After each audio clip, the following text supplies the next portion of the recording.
threatened to kill me, I said, that's your business. Actually, what I said to them, it was a radio interview. When I heard the radio interview, I thought, wow, it sounds a little more bold than I normally am.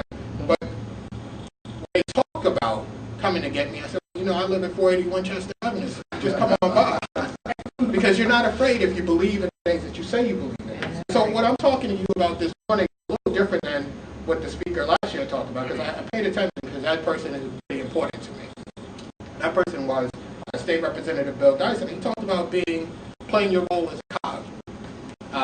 And I believe that we all have to be able to play our role as a cog, but I believe we have to be able to hold a couple of ideas in our head simultaneously. So while you play your role as a cog, you also have to hold in your head, maybe you might want to do a little something more.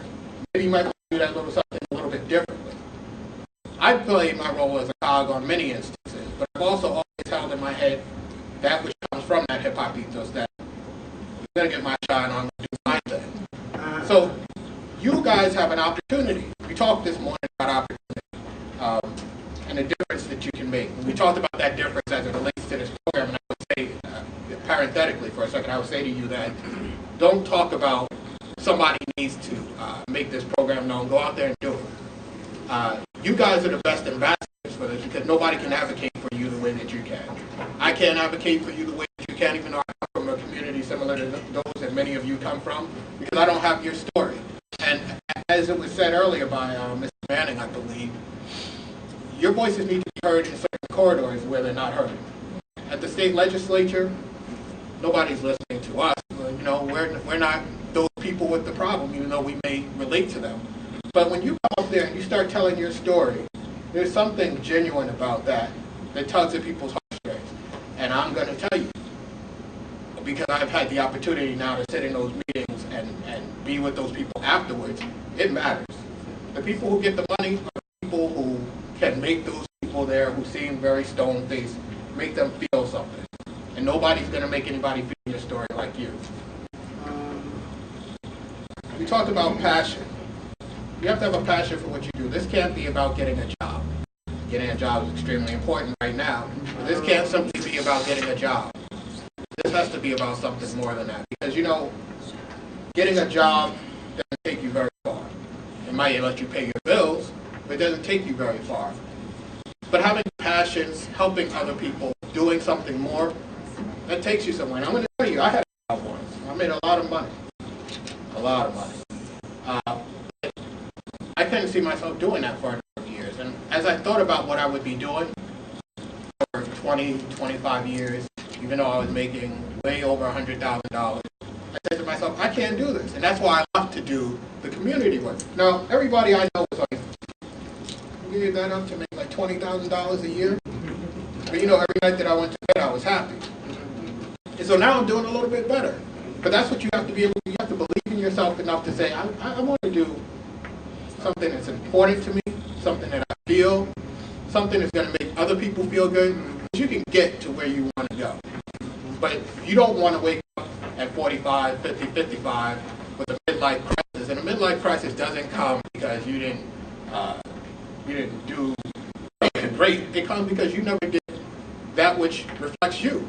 It comes because you never spent the time to get to know you. You know, we talked about Socrates a minute ago. But Socrates talked about the unexamined life and it not being worth living. That's the problem.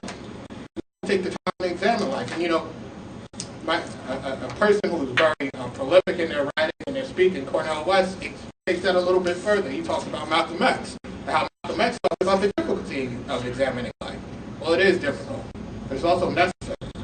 Because if you don't examine your life, you will find yourself 25 years down the road wondering why you didn't do other things.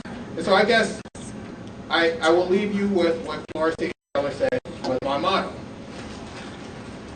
When you look at where you are, you look at where you want to be, it's not other people that write your history for you. It's the actions you take. Those actions, of course, are taken in a contest, but it is the actions that you take to write history. A lot of us forget about our ability to write history. And I've been thinking a lot lately about history, of course, because of the legislative victory you've had and people talking about, well, you've made history. But in an everyday sense, we write history.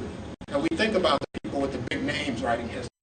But it's the decisions that each and every one of us make that write them. And so I leave you, as I always leave people, talking about history, because the history that you write for your children, for your cousin, for your neighbor, for yourself, is written by the very actions that you take. And so take this opportunity and understand how you can rewrite the history that you're deemed to have, because my history is supposed to be that I'm standing on a street corner. That was supposed to be my history, but it's not, because I don't accept it. My history is supposed to be that I was a drug addict. I'm not. I'm not special. I'm just like every one of you.